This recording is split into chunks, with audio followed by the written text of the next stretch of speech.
Good day, everyone. This is Shane Hagedorn, and you're listening to the Moment to Moment podcast.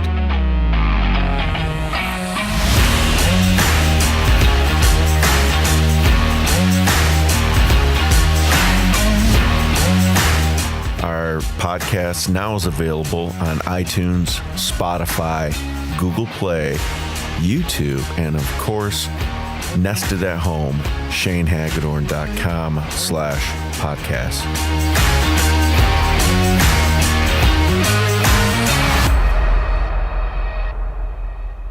As an actor and producer, I've been fortunate to be on a lot of really good films that were able to get into distribution on various channels and also some festivals. We've picked up some awards. Even from my earlier days till now, a lot of the work has garnered some attention, and I've been nominated for various Best Actor Awards and Best Supporting Actor.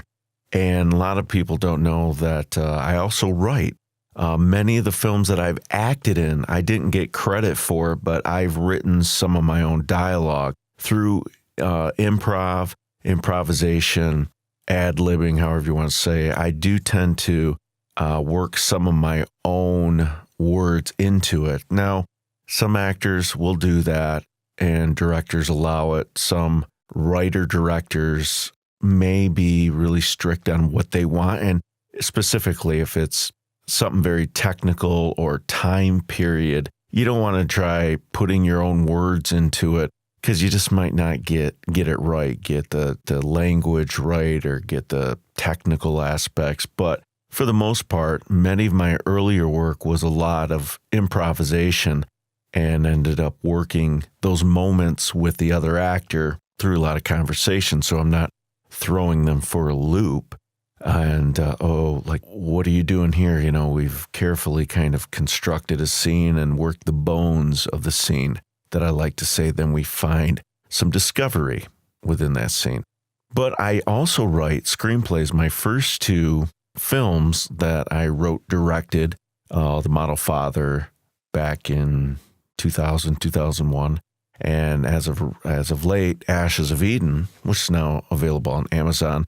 I also have a few other scripts that I've developed, written, screenplay by Shane Hagedorn, or collaboration efforts with some of the folks that I really like their stories, and we've collaborated on story, and I end up getting possibly a screenwriting credit because I've took all that, fleshed it out, wrote the screenplay, and then they just get credit for story. But one recently that had just won an honorable mention at the Wild Bunch Film Festival was a Western genre screenplay I wrote called Valley of the Gun. And I don't pursue film festivals that much. I really don't. But I submitted it to a few film festivals. It got in. It's won 2 awards already. Most recently at the Wild Bunch Film Festival in Arizona. Honorable mention. I was really happy to be included with a list of really good feature-length screenplays. And I really like this story about a man who wakes up after a severe beating, left for dead. His wife has been kidnapped and or missing. When he comes to, he wakes up to this Mexican beauty who's also on the run, trying to escape some bad hombres. And they form this allegiance. I won't go too much more into the story, of course. I also have at a rough draft that nobody has seen yet, an undercover cop movie that I would love to play the lead. It's got a really cool vibe to it. The characters are big and larger than life. I've shown it to a few of my collaborators. Still waiting to hear the feedback on it so I can continue, tweaking it here and there. But that's a really cool story. And I just started another one, an 1800s Michigan frontier screenplay. I really enjoy writing. I think that not only for the artist to be able to dig deep and flesh out characters and story and problems and seeing the way out of problems, you work alone. A lot of times it's just you and your thoughts, and it don't take another person. It really doesn't. Like sometimes filmmaking can just weigh you down a little bit because you're usually waiting on somebody. You're waiting on a contract. You're waiting on an update. You're waiting for this person to get done. You're waiting for this money. There's so many people needed to keep the army marching forward that sometimes it can stall out. With writing, it's just you. It's just you taking time out, carving, sacrificing time to make sure this gets done. And if it doesn't, it's your fault. You can't blame anybody else. You can say life, blah, blah, blah. But how many shows could you have cut out watching on Netflix? How much time could you have cut out checking statuses on Facebook or Instagram? There's always time to make things that are important to you. There's always time to do them. And we just have to manage that time, which I think I'm really bad at, or not the best at. My time management. I try to be really efficient as best as I can, but I still lack. There's that procrastination. A lot of times before I start this podcast, I will just wait to the last minute, a status update, a text, something will try to distract me and will distract me till I just have to say, hey, get this thing done. So with writing, you have to get back in the seat and get to work. Sometimes people say, make goals for yourself. I'm going to do a page. I'm going to do 5 pages. I'm just going to get that thing down. Whatever it is, take the time, do some effort, and get it going. Some of my screenplays have taken years to write just because everything going on, but it got done. I've written screenplays in 90 days. I don't know if I've done anything shorter than that. I always go back and kind of re-edit and just kind of roll it on out. And by the time I get to the edges, I've kind of screened all that stuff and you just got to fine tune it. Another reason that I like writing, because as an actor, you really get to play all of those parts. If you're playing a female character, maybe looking at a situation through a child's eyes, an older person, maybe somebody from another country where cultures are different. A lot of research, of course, will have to go into some of those characters, ones that you are unfamiliar with.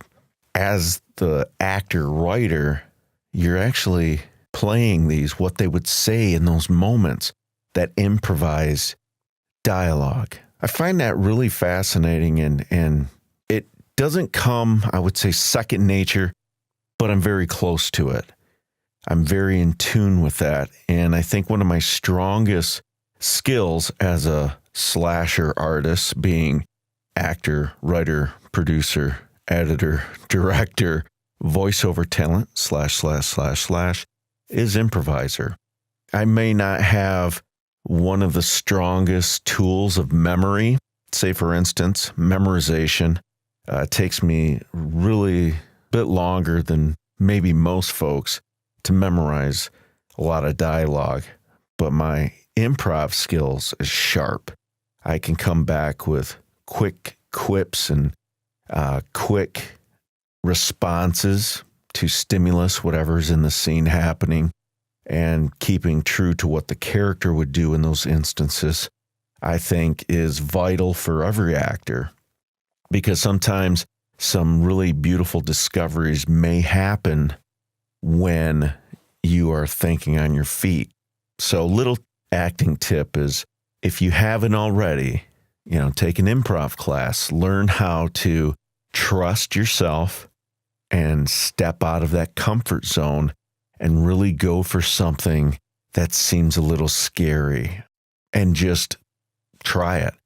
It's helpful when you're working with people, a director that is open to those, and your actor, your scene partner, is comfortable with working off of that. And if you got two people in a scene that can bounce and feed each other that energy back and forth along with the context of the scene and the lines and things that have to happen, you can really create some really rich and organic performances just from, trusting those instincts. And on the flip side, I love to read and interpret another writer's voice.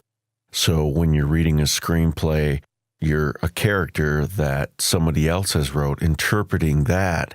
It's not from me. So a lot of the projects that I said that I've written and or have improvised, a lot of those things came from me and my instincts and my history. But having a totally different perspective from another writer's voice is exciting, playing those different nuances that somebody else had dreamt up from their own history and their own experiences. So I say that because also next week, I'm going to have a novelist, Steve Elam, on the show.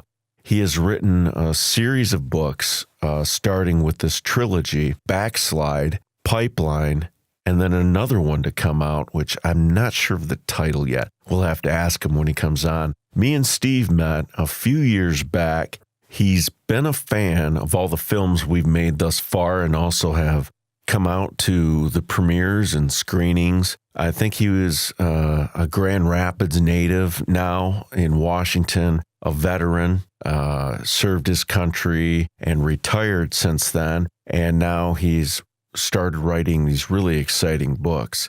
I got the opportunity to do the narration for his first book in that series, Backslide. Now, as a narrator, again, it's solo work. A lot of homework, questions with the author, but it's just me in the studio. It's just me and the text. I like that solitude work, me interpreting these characters. I think in this book I play well over 30 different characters at least, as well as the narration, the main lead protagonist of the story, and the villain, and all of their friends and cohorts. So that was a very unique and fun experience. Like I said, as an actor, I'm now getting to play all these different characters, but they're from somebody else's voice, from somebody else's vision. And Backslide, which will be out later this year, hopefully by Christmas time, look for it. The book is available on Amazon right now, Backslide by Steve Elam, and soon the audiobook, which you'll hear this voice. Hopefully you all enjoy it, get a chance to check it out. We're kind of talking about me possibly doing his second book, Pipeline, which is a really cool read as well.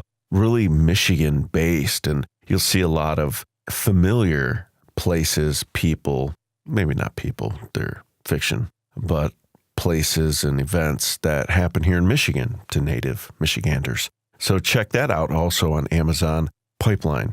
So he'll be on the show next week, and I'm sure that we'll talk all things Backslide, maybe our process, working together, which I found was a really good experience. He's a very giving man, a mutual artist and friend. So if I had questions, he was immediately coming back with them, and we were able to. The process, it took a long time. I was foreseeing that I could do this book in, 6 months or something like that. But with all the other movies and the other projects, as well as working full-time, this ended up taking over, I think we're at 1 year and 6 months. It's now out of my hands, meaning that I've finished my recording of it. I've given it to a sound engineer, and now the sound engineer will then process everything, edit it, take out, mic bumps and mouth clicks and all those different things and process so that we have some very finished files, which then I will upload onto ACX, which is a company owned by Audible, which is an Amazon company. Just giving you some nuts and bolts here. And once that gets approved, quality checked, we can release it to you all and you can buy it. So next week, Steve Elam, Backslide, and we may talk about future endeavors. I mean, we're kicking around some movies that we both like and would like to make in the future. And we'll see if our paths cross on that frontier someday. You know, I get questions sometimes. People always, working at the hospital, there's a good number of people that know I make films, that I'm an actor. Even very few know that I'm a writer. But occasionally I get those questions, how do I start? How do I write a screenplay? How do I get into acting? And I'll continue with the writing portion of that for this segment. I suggest just starting somewhere. If it's on a legal pad and you flesh out just a piece of dialogue that you see a character saying someday, like something that you found was interesting or cool or powerful, start there. And then maybe you start developing that character. What else would they say in this scene, in this car wreck scene where they pull out their loved one and they're going and the flames are in the background and they finally get to say that thing they've been meaning to say to that person? Start there. Start with that scene. If you're more comfortable writing on a computer, do that. I use some software, and I'm not sponsoring or being sponsored by any people, but I use some online software as part of a production suite, a production bundle, which has screenwriting, budget, planning, and I find it very useful to me because it's in a cloud, which, there's some arguments against that, but I can pick up wherever, whatever PC I'm at, wherever on the go. There's even an app on my phone if I need to go back and re-edit something or write or send it to somebody in PDF form. I find that most helpful to me. I used to write it out the old way, and then, heck, my first screenplay I wrote like on Microsoft Word and wasn't formatted correctly, and everything was wrong with it. I just thought I was telling a story, and that's where we went from. I've since learned formatting and industry standards. So start small, but begin. Take a character that you see yourself maybe playing. Even if you're not an actor, picture yourself in these. Everybody really wants to be a hero. Some people want to be the villain. Take it from that perspective and just, who do they meet? What happens next? What stops them from achieving their goal? Is it a who? Is it a what? Is it a corporation? Is it a group of people? And start fleshing it out. On this software, I use little index cards. Back in the day, you would use real 3x5 index cards, and I would write anything down in terms of a scene, man and woman at a restaurant. Boom, that's a scene. Now what happens there? Piece of dialogue, a piece of production. As a producer, I also will write production notes. A restaurant that I think I can get that I would like to shoot at, a car, just anything. And I start to put them all together. I start arranging them, and then I begin to create the screenplay from left to right. And, sometimes the scenes kind of change and one may come before the other, but now you're walking one step in front of the other and building these scenes. And then you go within the scene and you start layering and texturing and heightening the stakes and adding, the humor and the drama, because all good dramas have humor in them, and even comedies have some drama. There's a balance. You have to be able to give the audience a release from the high pressure drama, and then also give them something to think about or reflect on in the comedy, because people have troubles, people have ups and downs, and we want to see characters going through those. And that's what makes interesting storytelling. So don't wait. Start now and keep plugging away. We all have distractions in life and responsibilities, but if a story is inside you, there's just burning and you're thinking about it and it needs to come out, you need to release it. And the only way to do that is to put that finger to the keyboard, put that pencil to paper, and start. Again, thank you for tuning in. You're listening to the Moment to Moment podcast. Tune in next week. We'll have author Steve Elam. And also, if you want to keep up to date with what we're doing, subscribe on iTunes, Spotify, Google Play, or YouTube. Now remember, you can't live in the past, you can't live in the future, but you can live moment to moment. Thank you for listening, and God bless you all.